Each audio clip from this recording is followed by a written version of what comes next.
나사로야 나오라는 제목으로 우리 함께 이 부활의 영광에, 오늘 여러분 내 눈 주의 영광을 보내, 여러분 우리 다시 다 부활할 거 아닙니까? 부활해서 하나님 앞에 우리 예수 믿는 온 백성들이 하나님 앞에 무릎을 꿇고 정말 하나님 앞에 엎드려서 찬양하는 우리 그날들을 늘 사모하고 또 그리워하는 성도님들이 되었으면 참 좋겠어요. 여러분, 부활의 신앙이 없이는 우리 이 이민 생활 못합니다. 여러분, 그냥 대충 하든지 대충 그냥 썩게 살든지, 아니면 제대로 신앙생활 하려면 반드시 부활의 신앙이 필요하다고 생각이 듭니다. 여러분, 그 AD 한 3세기경에 보면 이 랍비들의 문헌에 보면 이런 기록이 있어요. 뭐냐면 그때 당시 유대인의 이 장례 풍습을 기록해 둔 책이 있는데요. 그 사람들은, 유대인들은요, 사람이 죽으면 영혼과 육체가 분리되고, 그 다음에 그 영혼이 육체를 떠나가지고, 한국 사람도 생각과 비슷해요. 영혼이 육체를 떠나서 3일 동안 그 시체 곁에 있다는 거예요. 곁에 있으면서 다시 육신에 들어갈 기회를 계속 엿보다가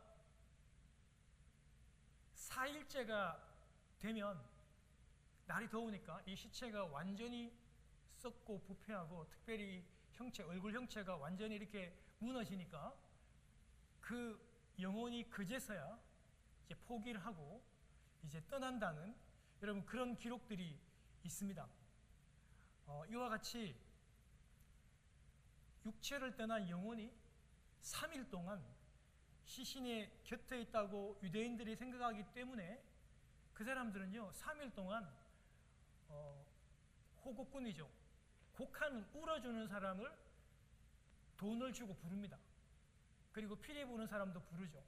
그래서 3일 동안 그렇게 간절히 피리를 불고 우는 거예요. 왜냐하면 그 영혼이 들으라고. 그런데 이제 4일이 지나면 이제는 돌이킬 수 없는 죽음이 완전히 임하기 때문에 모든 사람들이 포기를 하고 수긍하고 인정을 한다는 겁니다. 여러분, 요한복음 11장에 보면 나흘째가 되었다. 오늘 본문에도 나오죠. 우리 여동생이 나흘째가 되었다. 벌써 썩어 냄새가 난다. 여러분, 이 4일의 의미가 그런 거예요. 이거는 완전히 지금 썩고 부패하는 것이고, 인간적으로 보면 완전히 가망이 없는 거예요. 그게 바로 나흘째, 4일째라는 그런 의미인데요. 이런 표현들이 2번이나 등장합니다. 인간으로서는 어떻게 할 수 없는 완전히 절망적인 상황, 그 상황 가운데서 우리 주님께서 나사로를 살리시고 일으키는 것입니다. 여러분, 제가 부활절 때 여러분들에게 부활의 현저성에 대해서 설명을 했죠. 예수님의 이 나사로의 이 여동생 마르다와 마리아는요, 당시 유대인들이 가지고 있던 그런 통념적인 부활에 대한 생각들을 가지고 있었어요. 유대인들은요, 사람이 죽으면 그 마지막 종말의 날, 재림의 날에 다 부활한다는 그런 생각들을 다 가지고 있었던 거예요. 예수님께서 분명히 너의 오라비가 다시 살리라고 얘기했을 때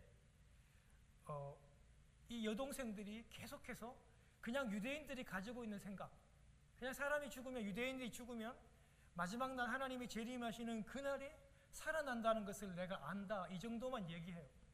그때 예수님께서 말씀하시죠. 11장 25절 26절에 보면 나는 부활이고 생명이니 나를 믿는 자는 죽어도 살겠다라고 하는 그 부활의 현재성을 얘기를 해요. 여동생들은 계속해서 오빠가 그 마지막 재림의 날에, 부활의 날에 살겠다라고 얘기하지만, 예수님은 계속 얘기하시는 게 뭐냐면, 내가 지금 이 순간 나는 현재 부활이고 생명이니까 나를 믿는 자는 죽어도 살겠고, 무릇 살아서 나를 믿는 자는 영원히 죽지 않겠다고 주님께서 이 부활의 현재성을 얘기합니다. 여러분, 오늘 요한복음 5장 24절, 지난번에도 살펴보았는데요, 한번 이 말씀을 한번 보도록 하겠습니다. 요한복음 여러분 5장 24절 한번 같이 읽겠습니다. 시작. 내가 진실로 진실로 너희에게 이르노니 내 말을 듣고 또 나 보내신 이를 믿는 자는 영생을 얻었고, 여러분 내 말 예수님 말입니다. 예수님 말을 듣고 또 나 보내신 이를 믿는 자, 예수님입니다. 이 사람은 영생을 얻었는데 이 얻었고라고 하는 여러분 이 말이 지금 현재로 얻었다는 그런 말이에요. 그리고 읽겠습니다. 시작. 심판에 이르지 아니하나니 사망에서 생명으로 옮겼느니라. 사망에서 생명으로 옮겼다라고 한 이 단어도, 이 동사도 현재 단어예요. 이 말은 무슨 말이냐면 우리가 예수 그리스도를 영접하고 믿는 그 순간에 우리에게 영원한 생명이 임하고, 그때 이미 영원한 생명이 임함으로 이때 이미 벌써 우리가 영원한 주님의 부활을 받게 되는 거예요. 그래서 예수 믿는 저와 여러분들은 지금 현재도 부활의 삶을 사실은 살고 있어요. 그런데 이걸 못 느끼죠. 안 느끼죠. 그렇지만은요, 우리가 예수를 믿는 그 순간 예수 그리스도의 그 부활의 능력과 그 부활의 속성이 우리에게 증가됩니다. 그래서 우리도 미래에 주님께서 재림하시는 그날에 우리가 부활의 육체를 가지고 살아납니다. 동시에 지금 이 순간, 예수를 믿는 이 순간에도 우리는 현재로서도 부활의 삶을 살아가야 하는 것입니다. 할렐루야. 여러분, 그래서 우리가 부활의 삶을 현재로 살아가는 거예요. 그런데 지금 여동생들이 계속해서 미래의 어떤 그런 부활에만 관점이 있으니까 예수님께서 굉장히 안타까워하셨던 겁니다. 여러분 잘 보세요. 예수님이요, 당시에 죽은 사람들 다 살린 거 아닙니다. 예수님이 당시에 병든 사람들도 다 살린 거 아닙니다. 예수님이 당시에 죽은 사람들을 살리고 병든 사람을 살렸을 때는 반드시 살린 이유가 있습니다. 그게 뭐냐면요, 오늘 여러분 이 예수님께서 죽은 자를 살린 게 한 3번 정도 되는데 왜 죽은 나사로를, 4일이나 되는 썩은 이 죽은 나사로를 살리는가? 그것은 예수님이 단순히 죽은 자가 일어나는 그런 기적을 보이시는 것이 아니라 예수님 당신께서 죽은 사람들을 살리시고 일으킬 수 있는 부활의 능력을 가지고 계신다는 그 분이라는 것을 가르쳐 주시기 위해서 이 부활의 능력을 보여주신 거예요. 예수님은요, 죽은 자를 일으킬 수 있는 부활의 능력을 가지고 계시는 분입니다. 그 부활의 능력이 계신 예수 그리스도를 여기에 모여있는 당시에 그 죽어서 슬피 울며 좌절하는 그들에게 예수님께서 가르쳐 주시고 보여주시고, 나사로만 살리는 것이 아니라, 여러분 제가 누누이 말씀드리잖아요. 나사로는 여러분 살았다가 얼마 살다가 또 죽어요. 여러분 이거는요, 하나의 우리에게 들려주는 강력한 메시지가 있는 거예요. 죽은 육신을 다시 살리는 그게 초점이 아닙니다. 여러분, 이 사건들을 보면서 예수를 믿는 우리도 장차 다시 그 부활의 영광에 참여할 수 있다는 엄청난 구원의 메시지가 있다는 거예요. 왜요? 예수님이 부활 자체시고 예수님이 부활의 능력으로 우리를 일으키시며 당신이 부활의 첫 열매가 되는 거예요. 그리고 두 번째 열매는 누구다? 바로 내 자신인 거예요. 권사님, 이 두 번째 열매고 제가 부활의 두 번째 열매인 거예요. 주님이 이거를 가르쳐 주기 위해서 지금 죽은 나사로를 살린 거예요. 여러분, 설교를 이제 정리합니다. 오늘 이렇게 많이 준비해도 오늘은 다 하지를 못할 것 같아요. 여러분, 이제 설교 말씀을 제가 정리하면서 제가 여러분들에게 말씀을 드리고 싶은 게 있어요. 예수님이요, 태초에 천지를 창조하실 그때 그 삼위의 하나님으로 예수님이 이 창조에 동참하십니다. 예수님도 천지를 만드셨어요. 왜냐하면 예수님도 삼위의 하나님이시거든요. 그런데 태초에 그 과거에 천지를 창조하실 때 하셨던 그 말씀의 그 능력으로 오늘 예수님께서 나사로에게 울부짖습니다. 여러분, 이 영어 성경에 보면은 그냥 이게 콜이라는 말을 쓰거든요. 콜. 누구를 부르는 거잖아요. 전화하는 거잖아요. 여러분, 헬라어 원문에 보면 여러분 이런 단어가 완전히 다릅니다. 그냥 누구누구를 콜한다, 여러분, 나사로 이런 표현들이 아니라 이 헬라어 원문에 보면 이건 완전 울부짖는 거예요. 완전히.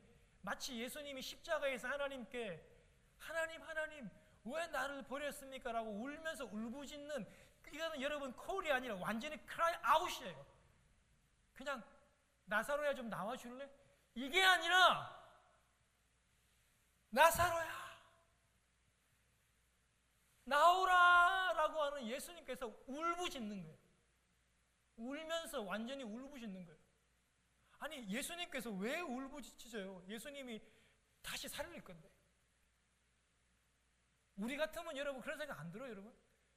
예수님이 죽은 나사로를 지금 살리잖아요. 그런데 왜 주님께서 그렇게 울부짖는가?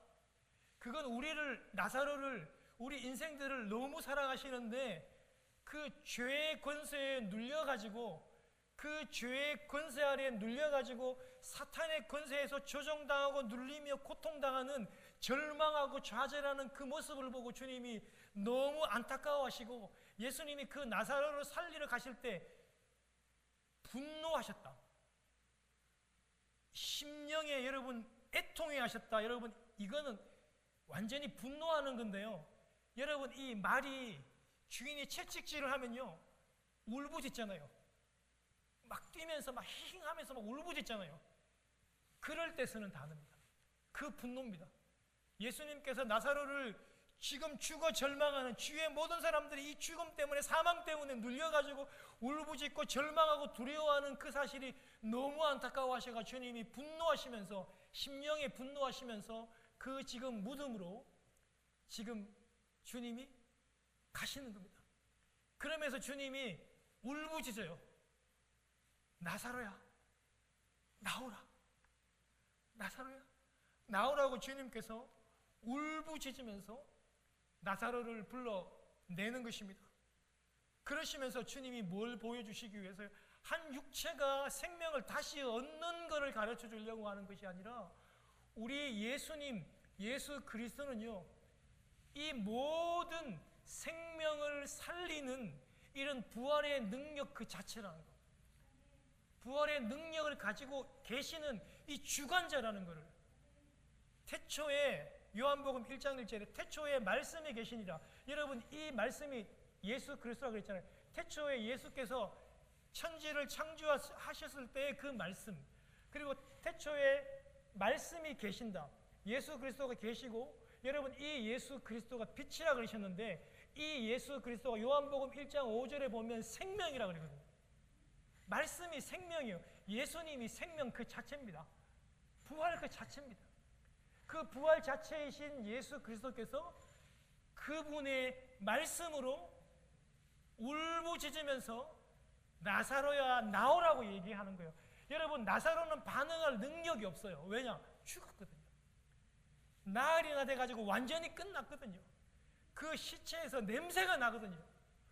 그러나 시체에서 냄새가 나고 어떤 모양으로 썩든지 어떤 붕대로 칭칭 감아 놓았든지 상관없이 부활의 능력 되시고 부활의 근원 되시고 부활 자체 되신 예수 그리스도가 나사로야 나오라라고 얘기하면 반응할 수밖에 없는 겁니다.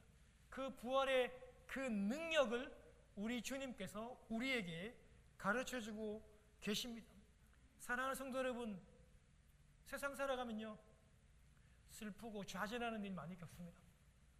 목사도 그렇고 장로님도 그렇고 집사님, 성도님들도 다 그렇습니다. 심장병에 걸리기도 하고 암에 걸리기도 하고, 그리고 여러분 사업에 실패하기도 하고, 자녀들이 속을 썩이고 말도 듣지 않습니다. 그럴 때가 있습니다. 슬픔이 옵니다. 그러나 슬픔이 오지만, 우리 믿는 사람들에게도 슬픔이 오지만 이 슬픔이 절망으로 가면 안 돼요. 절망으로 가도록 우리 성도는 그거 내버려 두면 안 돼요. 우리는요 부활의 근본 되신 그 예수 그리스도를 바라보며 이 모든 슬픔과 절망과 이 모든 좌절을 물리칠 수 있어야 됩니다. 할렐루야. 오늘 그 부활의 능력 되신 예수 그리스도를 우리에게 가르쳐주고 있습니다. 여러분, 설교를 마치면서 나사로야 나오라 라고 하는 이 말에, 이 나사로 이름 앞에 여러분의 이름을, 백규야 나오라, 저는 이렇게 정원아 나오라, 여러분 이렇게 한번 우리 다 같이 한번 큰 소리로 주님이 울부짖었던 것처럼 큰 소리로 한번 다시 한 번 더 우리가 이거 외칠 때 주님의 마음이 우리의 있기를 소원합니다. 시작. 정원아 나오라.